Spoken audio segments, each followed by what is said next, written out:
নমস্কার বন্ধুরা, সিক্রেট ফ্লেভারে সবাইকে স্বাগত। আজ চলে এসেছি চিকেনের একদম অন্যরকম একটা রেসিপি নিয়ে। চিকেনের অনেক রকম রেসিপি এর আগে আপনাদের সাথে আমি শেয়ার করেছি। এটা একেবারেই অন্যরকম একটি রেসিপি, খুবই কম মশলা ও উপকরণ দিয়েই খুবই সহজে বানিয়ে ফেলা যায়, আর স্বাদ হয় অপূর্ব। বিশেষ করে এই গরমের দিনে এটা সেরা একটি রেসিপি। আজ বানাচ্ছি গন্ধরাজ চিকেন, যেটা খুবই সামান্য উপকরণ দিয়ে বানিয়ে ফেলা যায় আর স্বাদ হয় দুর্দান্ত। বাড়িতে যে কোনো গেস্ট এলে বা নিজেদের মুখের স্বাদ পরিবর্তন করতে চাইলে এই গন্ধরাজ চিকেন বানিয়ে ফেলুন, সবাই আপনার রান্নার প্রশংসা করবে, এতটাই টেস্টি হয়। তো চলুন বানিয়ে ফেলা যাক আজকের এই সহজ রেসিপিটি। গন্ধরাজ চিকেন বানাবার জন্য এখানে আমি 700 গ্রাম চিকেন খুব ভালো করে ধুয়ে পরিষ্কার করে নিয়েছি, আর চিকেনের পিসগুলো একটু বড় বড় সাইজ করে রেখেছি। এখন এর মধ্যে দিয়ে দেব স্বাদ মতো নুন আর 1/4 চা চামচ গোলমরিচের গুঁড়ো, একটা গন্ধরাজ লেবুর রস এখানে ভালোভাবে নিকড়ে দিয়ে দেব। এখানে আমি একটা গোটা গন্ধরাজ লেবু 4 ভাগ করে কেটে রেখেছিলাম, সেগুলোর রস বের করে দিয়ে দিচ্ছি। এবার খুব ভালো করে মিশিয়ে চাপা দিয়ে 15 মিনিট রেখে দেব। একটা মিক্সির জারে দিয়ে দিলাম ছাড়িয়ে রাখা 20 কোয়া রসুন আর 10 গ্রাম কেটে রাখা আদা, 4 পিস কাঁচা লঙ্কা আর কয়েকটা ধনেপাতার কাণ্ড বা ডাঁটি। এবার সামান্য জল দিয়ে এটার একটা মিহি পেস্ট তৈরি করে নেব। পেস্ট বানানো হয়ে গেছে, এক সাইডে রেখে দিলাম। এবার একটা বড় বোলের মধ্যে নিয়ে নিচ্ছি 100 গ্রাম টক দই। টক দইটা আগের থেকেই আমি জল ঝরিয়ে খুব ভালোভাবে ফেটিয়ে রেখেছিলাম। ওর মধ্যে আদা রসুন ও কাঁচা লঙ্কার যে পেস্টটা বানিয়েছিলাম সেটা ঢেলে দিলাম, আর দেব 1 চামচ সাদা তেল। এবার খুব ভালোভাবে মিশিয়ে চিকেনের পিসগুলো জল ঝরিয়ে ওর মধ্যে দিয়ে দেব। চিকেন থেকে যে জলটা বেরিয়েছে ওটা ফেলে দেব।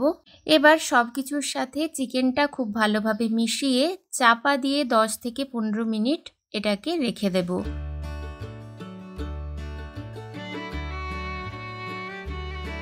এই ফাঁকে একটা ভাজা মশলা তৈরি করে নিতে হবে। তার জন্য এখানে নিয়েছি 4 পিস গোটা এলাচ, 1 টেবিল চামচ গোটা ধনে, 1 চা চামচ গোটা গোলমরিচ, 4 পিস লবঙ্গ আর 2টো শুকনো লঙ্কা। এই গোটা গরম মশলাগুলোকে শুকনো কড়াইতে ভালোভাবে ভেজে নিতে হবে।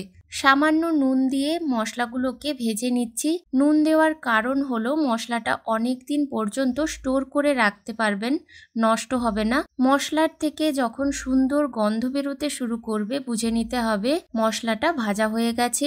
এই পর্যায়ে মশলাটা একটা প্লেটে ঢেলে ঠান্ডা হতে দেব, আর ঠান্ডা হয়ে গেলে গুঁড়ো করে নিতে হবে।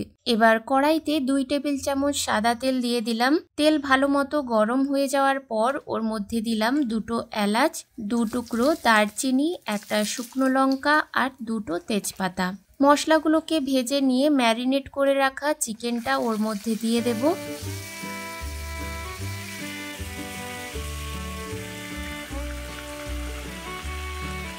এবার লো টু মিডিয়াম আঁচে 2-3 মিনিট এটাকে রান্না করতে হবে।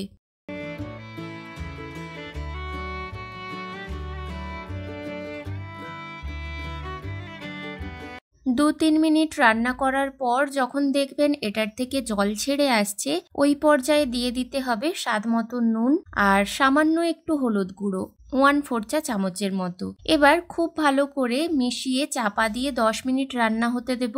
10 মিনিট পর চাপা খুলে আবারও একটু নেড়ে চেড়ে চাপা দিয়ে খুব ভালোভাবে মাংসটা সেদ্ধ হতে দেব। 10-15 মিনিট রান্না করার পর চাপাটা খুলে সামান্য একটু জল দিয়ে ভালোভাবে নেড়ে চেড়ে গ্রেভিটা ফুটে আসা পর্যন্ত অপেক্ষা করব।